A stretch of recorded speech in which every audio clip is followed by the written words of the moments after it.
Living with ALS brings some really profound challenges. And honestly, one of the biggest is the financial burden of care. So in this explainer, we're going to break down a truly heartfelt and, more importantly, a super practical fundraising campaign. It's all about turning your literal neighbors into a powerful community of support. All right, let's get into it. So to really get why a campaign like this is so important, we have to start with the numbers. And this one is a big one. The cost of caregiving alone for someone with ALS can hit a staggering $100,000 a year. And get this, that doesn't even count things like home modifications, wheelchairs, or medicine.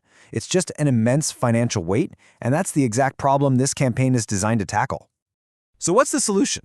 It's a campaign called Love Thy Neighbor. And the idea behind it is as simple as it is powerful. You're not sending out some glossy, corporate-looking fundraising request. Nope. You're sending a personal letter from you to your neighbor, basically inviting them to become a friend of the family. At the very heart of this message is just raw honesty. Think about this line. I wish I didn't have to ask, but I do. Wow, that is so powerful, right? It's not a plea from some faceless organization. It's a real human connection that just cuts through all the noise. It speaks directly to that part of us that wants to help someone in our own community. So what does this actually look like when it shows up in someone's mailbox? Well, it is all about the personal touch. The outer envelope, it's handwritten. That right there immediately tells you this isn't junk mail. Then inside you've got a personal letter, paired with 2-color photos, maybe of you and your family, to really create that emotional connection. And of course, there's a return envelope to make it super easy for them to respond. Okay, this all sounds great, right? But how do you actually do it? Well, this next part is the practical blueprint. We're going to look at where to get your mailing list and exactly what it costs to get a test campaign off the ground. And you know what? It's probably more accessible than you think.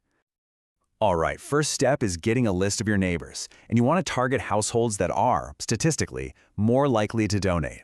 Here are 5 of the top companies that can help you with that. For a small local test campaign, a provider like Leads Please is pretty much perfect, with a minimum investment of just $50 to $100. But if you're worried about mail getting returned, a company like Melissa Data really focuses on high accuracy. So let's talk budget. For a small, 500-piece test run using first-class mail, your total budget comes out to just under $900. Now, the biggest slice of that pie, at 62%, is postage itself. Printing the letters and photos is your next biggest expense. But look at this. The list cost is surprisingly low, just 6% of the total. That's a really small investment for a super targeted audience. Okay, so you've got your list, you've got your budget, now it's time for the action plan. We're going to break this all down into a totally manageable, step-by-step process.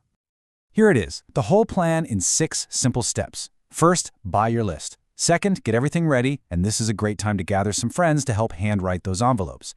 Step 3 is super important. Test different versions. Send some with prepaid postage on the return envelope and some without, just to see which one performs better. Then you mail them out and track every single response. From there, you just analyze what worked and use that data to scale up, all while you're building a real community with thank you notes and personal follow-ups. Of course, an effort like this is about so much more than just money, but you absolutely need to know if it's working financially. And that means you've got to measure your success with 2 key metrics: your response rate and your return on investment. So the key metric here is ROI, or return on investment. Now the formula might look a little technical, but the idea is simple. You just take the total money you raised, subtract what you spent, divide that by your costs, and multiply by 100. It's truly the clearest way to see how much every single dollar you invested brought back in donations. Let's walk through a quick story with the next 3 slides, okay? Remember that budget for our 500-piece mailing. Your total campaign cost is $877.50. That's your starting investment.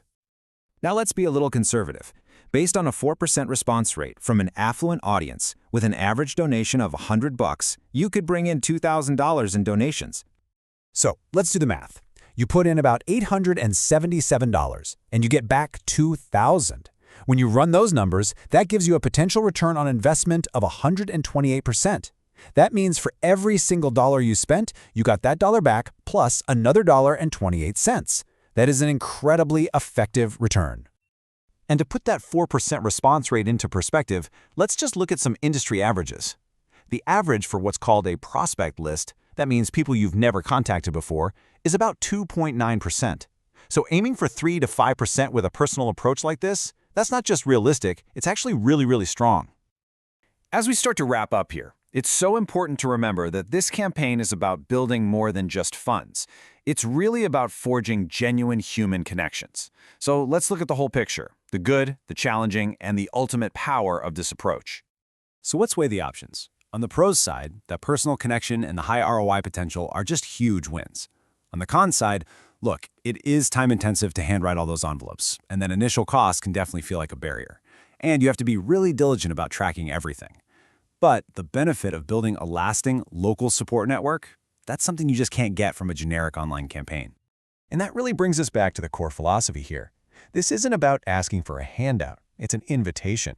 It's a way to let the people in your immediate community see your struggle, understand your need, and give them a direct opportunity to help a neighbor, to actually become a friend of the family. So we'll leave you with this thought.